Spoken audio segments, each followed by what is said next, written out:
You're watching City Channel 4, your window to our community.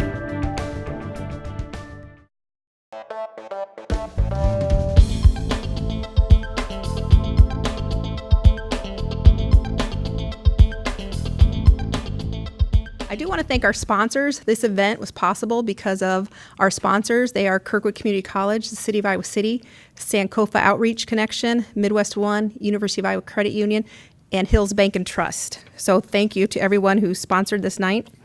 Community CPA, one of our sponsors, they have sign-up sheets. I just want to remind everybody that if you signed up for the classes under So You Want to Start a Business, you don't have to sign up again. If you've already signed up for separate community CPA classes, you don't have to sign up for those again. Each night they take them, and so you don't have to keep signing up for different classes or events. As always, there's bathrooms outside the door, the garbage cans out there. We do have baklava tonight. You know, we're trying to highlight a small business each time we have these sessions, so we've been ordering it from small businesses around Iowa City. Tonight it's Oasis Falafel, and we have Naftali Stramer, the owner of Oasis Falafel. He's going to tell you a little bit about how he made the decision to start his own business and who he looked to, who helped him in those early stages. And I'll introduce him in just a second. And then we also have Song Mo here from Community CPA, and he's going to be the one that takes you through the license, permits, and taxes, probably the funnest part of your business, making sure that you have everything. We also, for anybody that's interested in a home-based business, we have a flyer out there. That was the only piece of information that I've not provided at the other two workshops. So if you're going to start a business in Iowa City, there are rules. We don't actively police it per se, but if we get a complaint, we have to investigate. And you should be aware of the home-based occupation rules in Iowa City, just in case you're thinking about pursuing that. And then I'm going to introduce Naftali. My name is Naftali Stramer. I'm co-owner of Oasis Falafel. We are a restaurant, Middle Eastern restaurant, downtown Iowa City, on the north side of Iowa City. If you're familiar, it's basically next to the Hamburg Inn and part of downtown. Tracy asked me to come and spend about 10 minutes. I won't take more of your time. This is like fun subjects. You need to know this to open a business. But to ask about what made me think about opening a business, why did we open a business, and what did we do to start it at least. I can talk for hours, but I'll try to make it 10 minutes.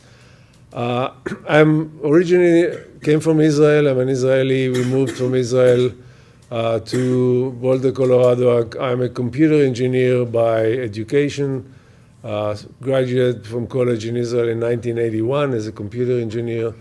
I moved to Boulder, Colorado on a sabbatical leave that I had. I was part of working for the government. We had benefits like the universities. We moved to Boulder, Colorado for a sabbatical that I had. My wife started a PhD over there. She finished the PhD, got a job offer from the University of Iowa, and we decided instead of moving back to Israel to move to Iowa City, Iowa, which I had no idea where it is when she told me that she got an offer from here. We moved here. It's a long story, but I found the company that I worked for from 1994 to 2003. Changed the names about 5 times, but basically I started as a computer engineer, and I ended up, for the last 5 years, I actually was a VP of software engineering with people working for me in California, in San Francisco, in New York, in Manhattan, and here in Iowa City. So you're asking, what the heck are you doing as a falafel, or what are you doing in a restaurant? 2003, for some reasons, most of them personal, with some events in my family, I decided that I'm getting out of the VP business or the high tech. I actually didn't want to get out of the high tech. I just wanted to leave the company I was working for as a vice president of software engineering, and I basically gave them 6 months ahead of time that I'm going to leave, and somewhere around March of 2003, I just resigned from my job, and I was looking for another job in high tech. I didn't think about restaurant and everything, and I did find another job in a small startup, and they asked me to help them grow.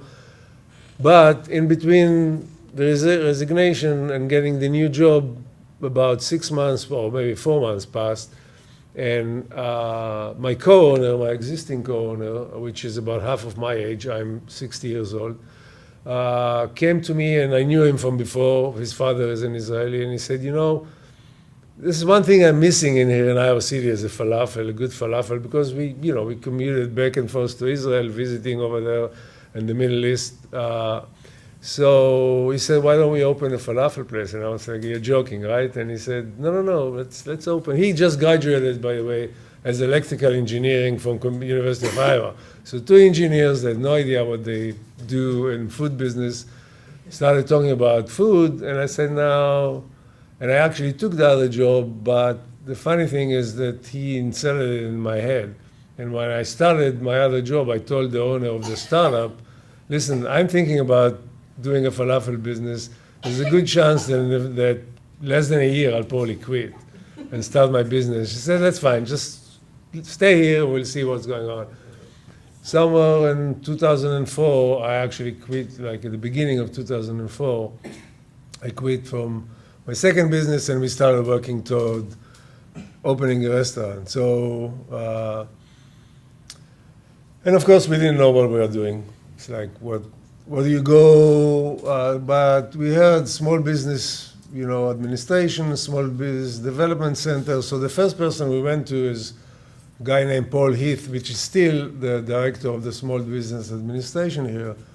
And we said, what do we do? It's like, and he started giving us some ideas and some advice. Here's a template for a business plan. Start this, because you should know what you're doing, what you're going into. At least you have some kind of idea about what it is you're going, what do you think you'll make, how much money you have to invest, et cetera, et cetera. So we started with him, but that was just the beginning.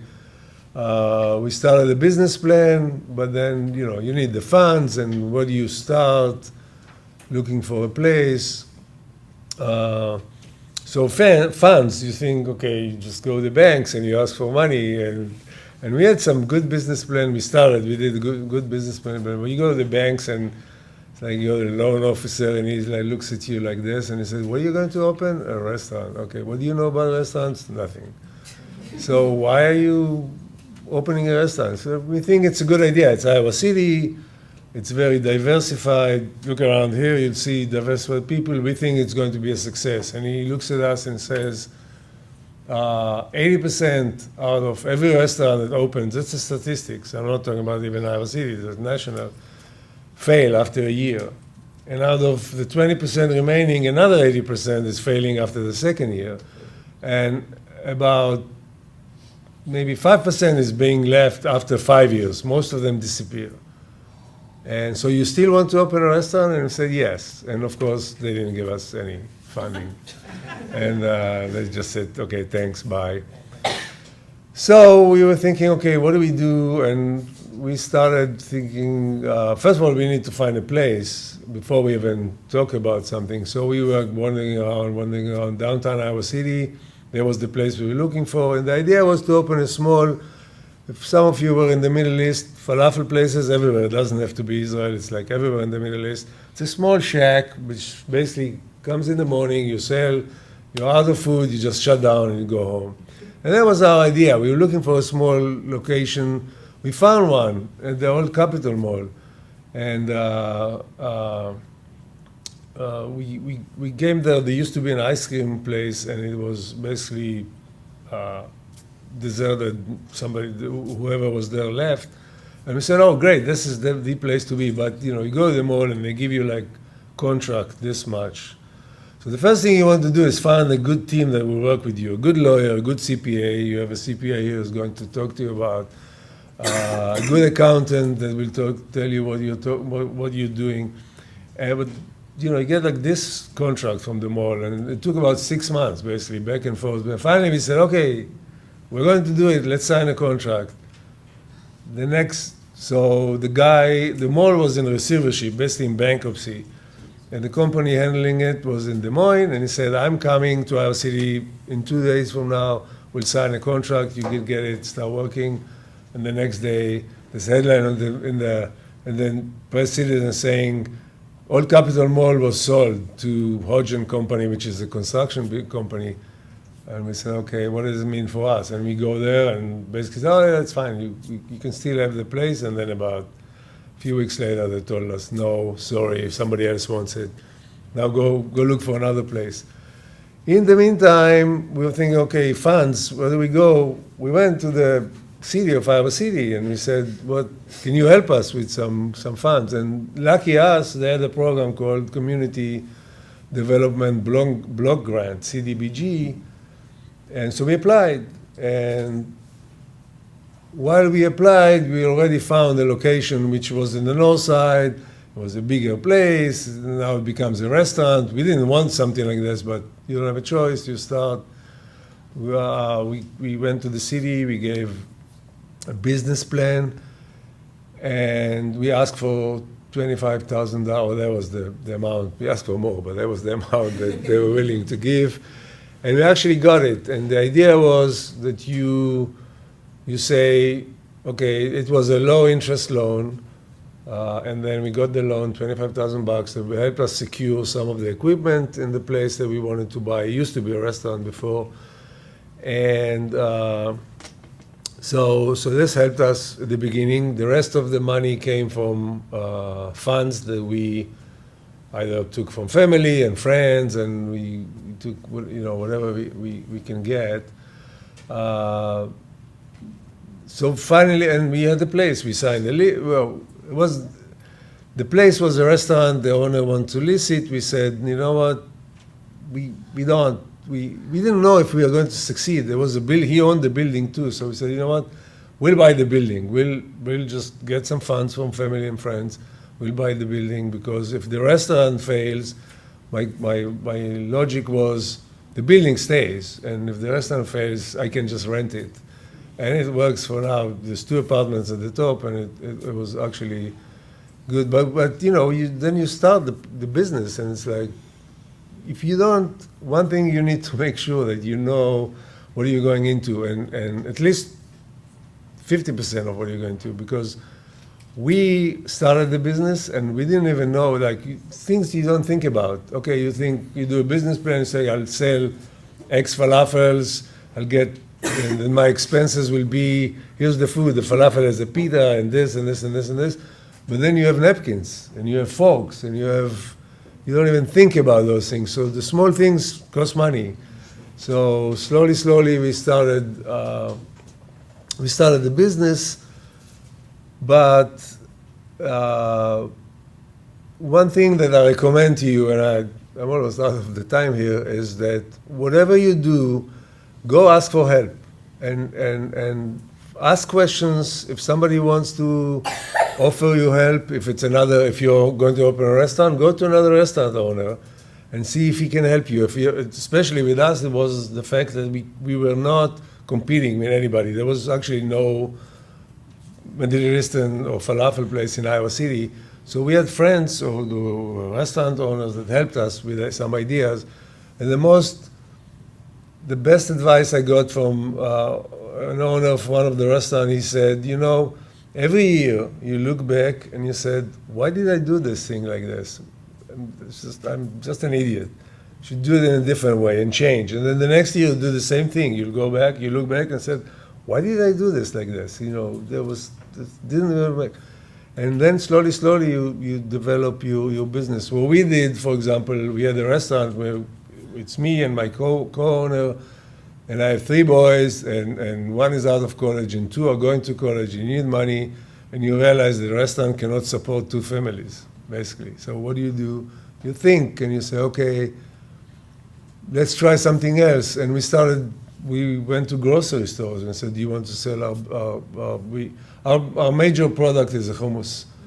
And we went to Hy-Vee and we said, do you want to put this on the shelf? And the first reaction was no. and I remember talking to the assistant manager, and he said, we don't do something like this. And I said, okay, thanks, and I left. And I came the next day again, and I asked for the manager, and he was there, the store director. And I said, do you want to put us on the shelf? And consignment, you don't sell, we'll take it back.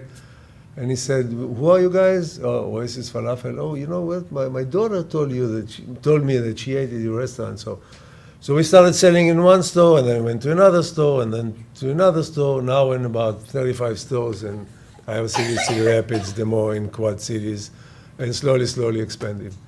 So again, the main thing, the main advice that I keep telling everybody that comes and asks me for advice is that don't be ashamed to look for help. And don't think you know everything, because you don't.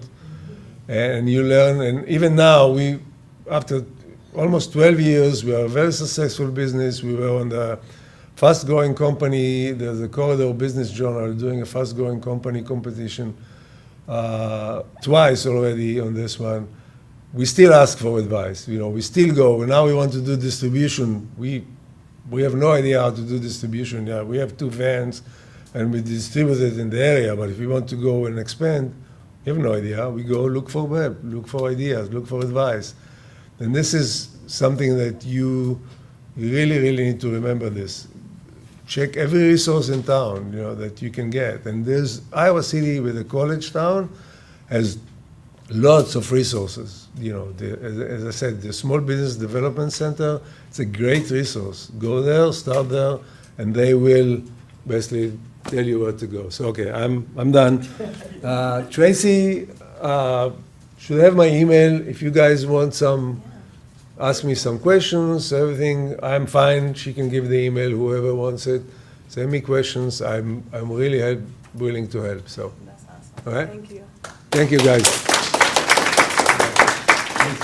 And our next speaker is from Community CPA. Song Mo is here to talk to you about license permits and taxes. Whoa, that was fast. Good evening, everybody. So what we see here is our agenda for today. And then we got business taxes, sales tax, payroll taxes, income taxes, business licenses. I'm very sure the first kind of topic, taxes, nobody wants to hear about. But it's very important to know what kind of taxes we are supposed to pay, and it's required. So if we move to the next screen, let's start with sales tax. Okay, many of the businesses that you might be, wanted to open, or if you already have, you know that you are supposed to collect sales tax. So what is a sales tax?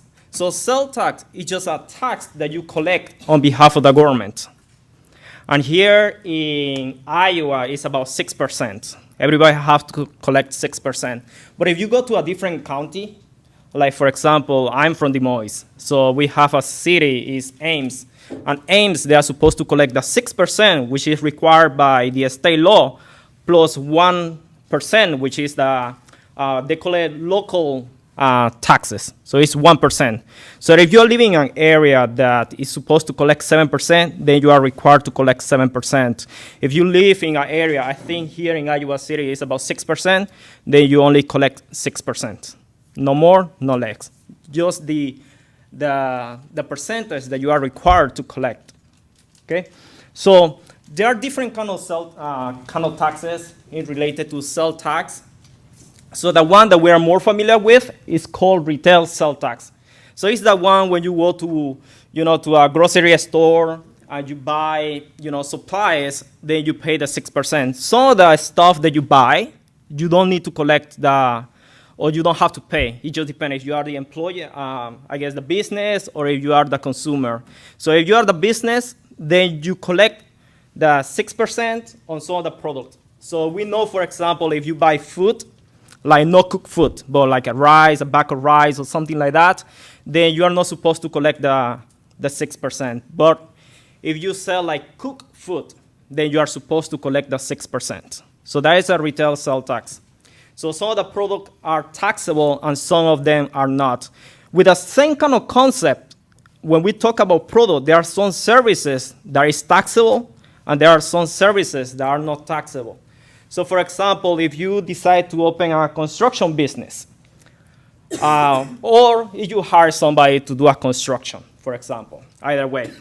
So what happened on the construction business is that if the project that you are going to have is an improvement or is a new construction, there is no sales tax. So either you collect it, or if you have to pay, you know that you are not supposed to pay. So if it is a construction, new leasehold improvement or new construction, then you don't pay sales tax, the retail sales tax. But if you are doing a repair, like for example, if there is a hole on the drywall, then that is called repair. So when you repair, then you are supposed to collect on that sales tax. That's a retail sales tax. So it just depends what you are doing in some kind of the area or the businesses, that some of them, they might be taxable and some of them might not be taxable. So you just need to know which is which. And it's very important because what happens is that if there is a service that you are supposed to collect, but you fail to collect, then you are responsible for that sales tax. So there is no excuse to say like, I didn't know that I was supposed to collect that sales tax. So if you are supposed to collect and you didn't, then you are responsible for that sales tax. Keep that in mind, okay? The next one is called use tax.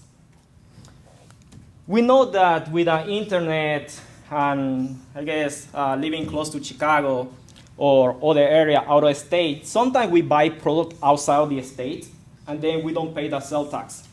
So this one is called consumer use tax. So what is a consumer use tax? It's the same kind of idea as a sales tax, but the difference is the sales tax you collect it here, right? So if you have a business, then you collect it from the people, your client, your customer, whoever buy from you, you are gonna collect it. But what happened, let's say for example, I went to Amazon and I have a restaurant. And I went to Amazon and I decide to buy something. So because Amazon is called, it's an online business, so they are not here, so more likely than not, they are not gonna collect sales tax on me. So what happened is that because I didn't pay sales tax and I was supposed to pay sales tax, then I'm supposed to report the use tax. Okay? So what is the use tax? It's the same concept as the sales tax. The difference is that you don't collect it here or you don't pay it. But when you buy something that you didn't pay a sales tax, then you need to report to the government that you bought XXX, and then you have to pay sales tax. How do you know the amount, the percentage that you have to pay for that? It's here in Iowa. So it's 6%. Oh, okay, that's the percent. Yeah. Okay. So if whatever you buy outside, then you just go and report it, and you say, I bought this one, is $1,000, then you are supposed to pay 6% if Even you are though here. it didn't say that you are supposed, it collect a percentage of the tax? Well, the difference is that, in Amazon, like you buy, right? You don't pay sales tax, right? So the amount that you report is the amount that you bought, the product, whatever you bought, and then you are supposed to pay sales tax, but you didn't pay, then you have to report it here. So it's just that amount, whatever you buy. So if it is 1,000, then you report 1,000. If it is 5,000, it is 5,000. And we are seeing a lot of use tax audit because right now with e-commerce, we see a lot of them. What happened to the use tax is that they go back 10 years. Okay, what I mean by going back 10 years is that when the government decide to audit you, they can go back 10 years. So right now we are in 2016, they might decide to go back all the way to 2006, and they ask you for proof of those documents to make sure that if you bought something that you are supposed to pay taxes and you didn't pay, then you are responsible for that. It is a 10-year. So the use tax is just like that. It's just an amount that you were supposed to pay, but you didn't pay because you bought it outside of the state. So when you bring it into this state, then you pay it. So if you are living here in Iowa City, 6%, you pay 6%. But if your business is in a place that is 7%, then you pay 7%. So it just depends where you are. What if you're not the end user? Then if you are not the end user, let's say, for example, if that, whatever you are buying is tax exempt here in Iowa, and then if you buy it outside, then it's going to be also exempted.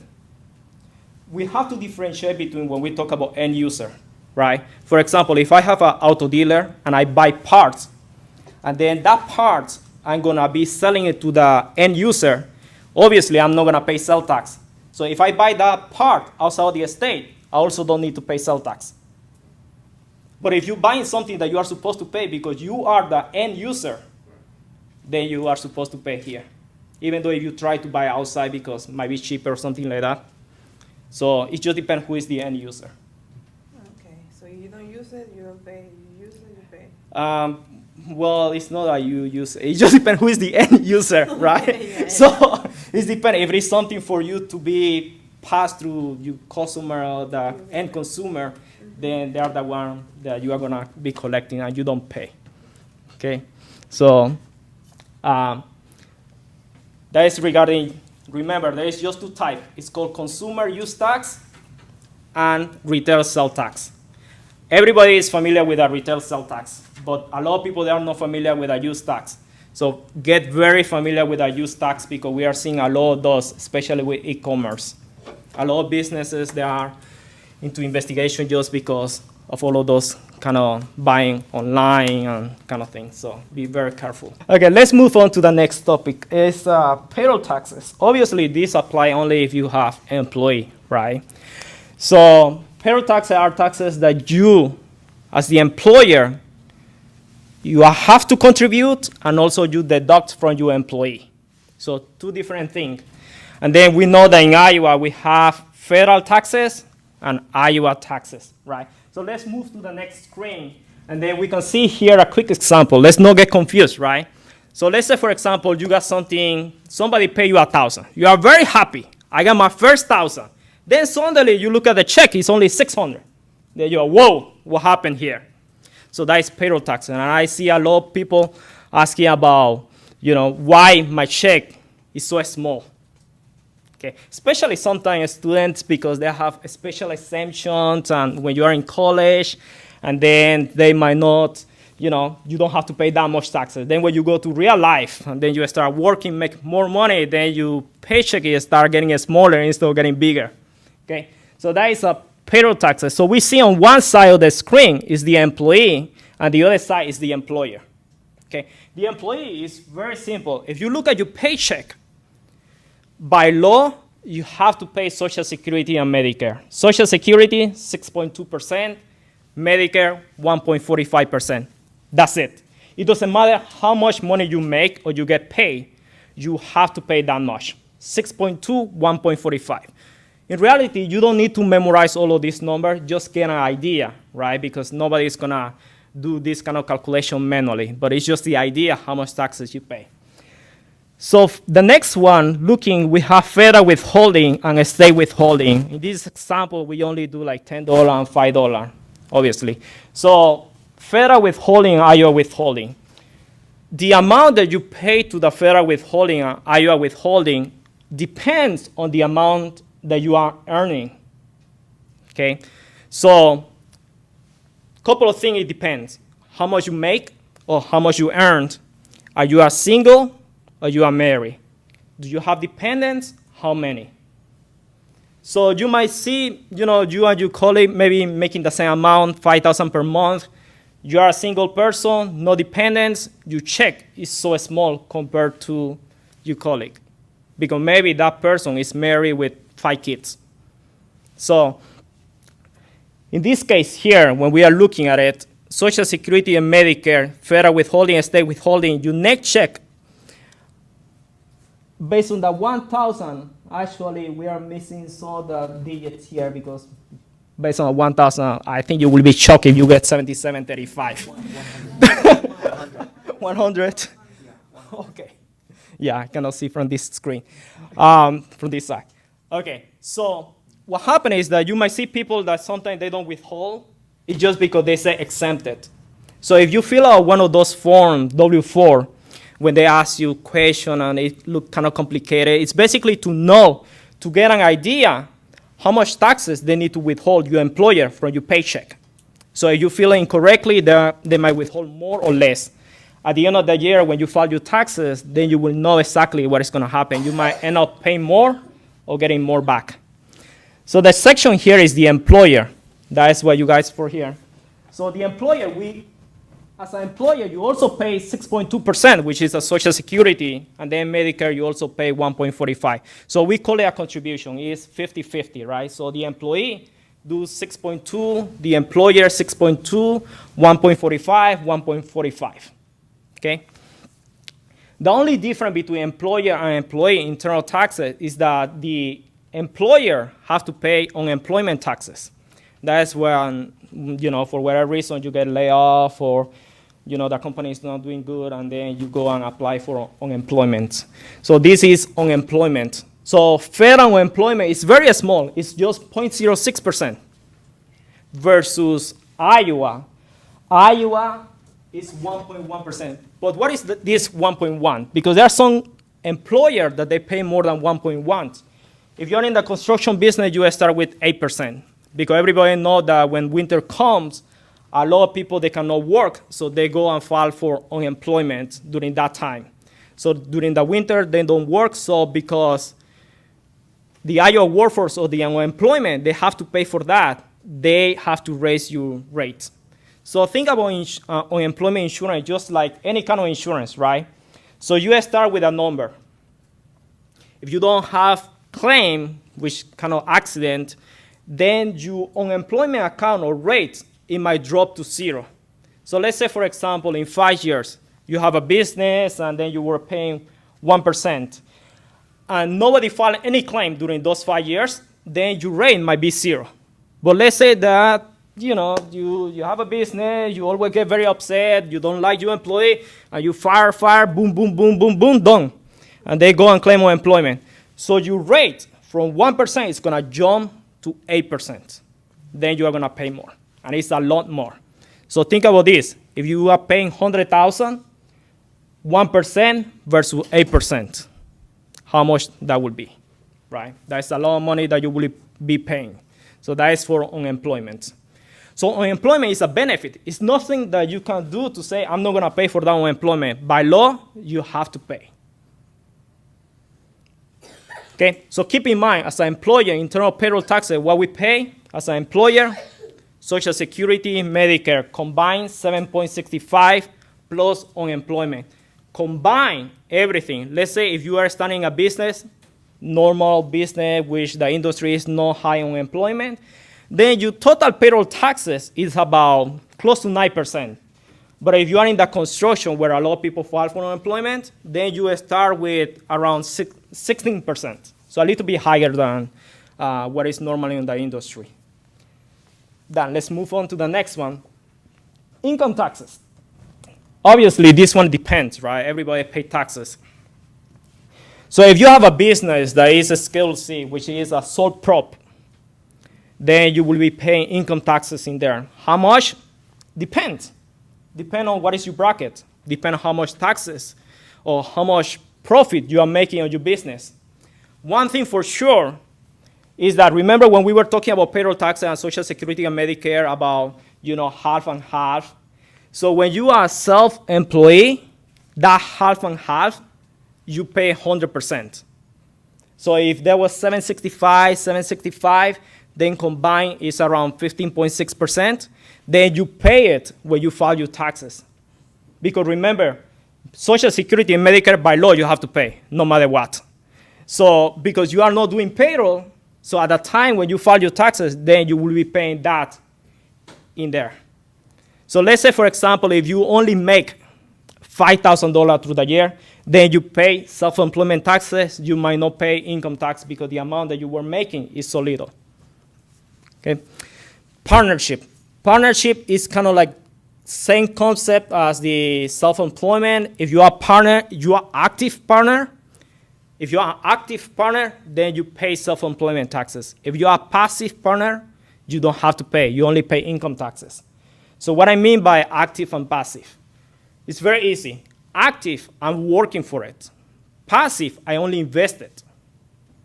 So that is the difference. That's why they don't tax you with self-employment tax, because you are not really working for it. You are only invested. Just the same kind of concept as, you have a $100 million in your bank account and you get interest income. If you get interest income, you only pay income taxes, but you don't pay self-employment taxes. So that is the concept in the partnership.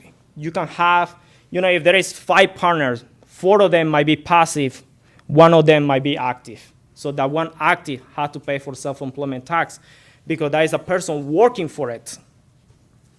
S corporation. S corporation is very similar to the partnership. It's called pass-through. So the pass-through is that you have a profit on the business, and then you don't pay that tax on the company level, so it will pass through your personal. So for example, if the S corporation is making 100,000 profit, you don't have to pay any taxes. It will go to your flow through your personal. And then when you see on your personal, then it's gonna be combined with all other stuff that you have under your personal, and then you are gonna pay taxes in there. Corporation, we have there is called double taxation, because what happened to the corporation is that when you have a corporation, you pay taxes at the corporate level because it's not passing through. It just stay there, right? So let's say, for example, if I have a corporation, I'm making $10 million, then I have to pay taxes. The corporation have to pay taxes. But me, as a shareholder of that corporation, if I don't take any money out as a dividends, then I don't need to pay taxes. But if I take it out, let's say, for example, out of that 10 million, we pay 3 million taxes. There is 6,000 left in the bank account, right? So let's say, for example, I decide to withdraw that 6 million. That is called dividends. So then what happened is that I have to report under my personal taxes that I took 6 million from this corporation. So there, you pay double taxes because at the corporate level, you pay taxes. And then on the individual, when you withdraw, you pay taxes again. So there is double taxation. So with the S Corp, we don't see that. With the S Corp, because it's flow, even though you didn't take the money, or if you take the money, it doesn't matter, because you pay taxes based on the amount of profit that you have, not based on the amount that you withdraw. Okay? In some kind of context, it might be. So the last topic for today, and in our agenda, is business license. And actually, that depends on the industry. It's very hard to give you an overall idea exactly for everybody. But in general, for example, if you want to open a restaurant, then food license, right? We need to have a food license.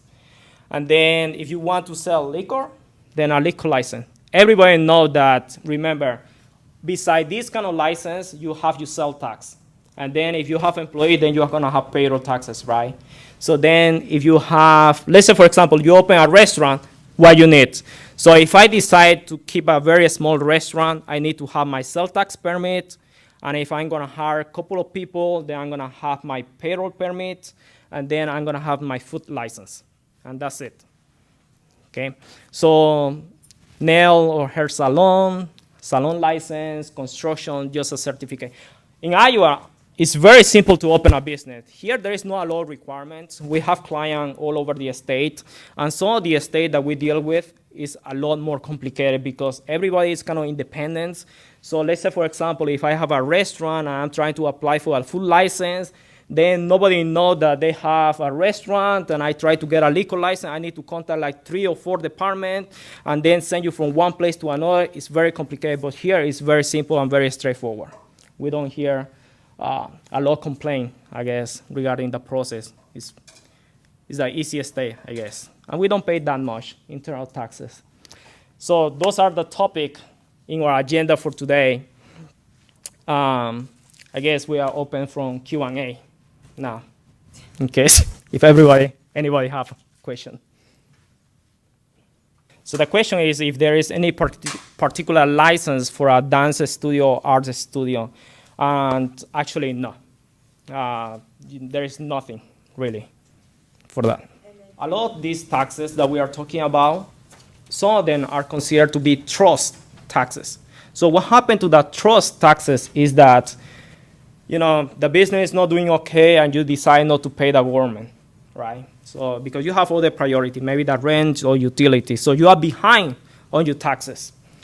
So because it's a trust tax, then what happens is that, a lot of these taxes, you cannot file BK.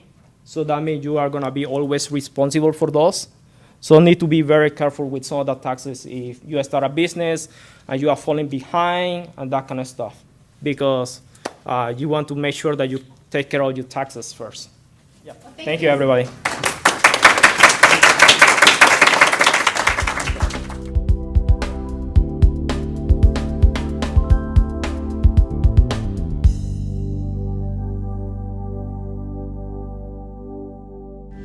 You're watching City Channel 4. On TV, online, on demand, on Facebook, and now on the go on your mobile device.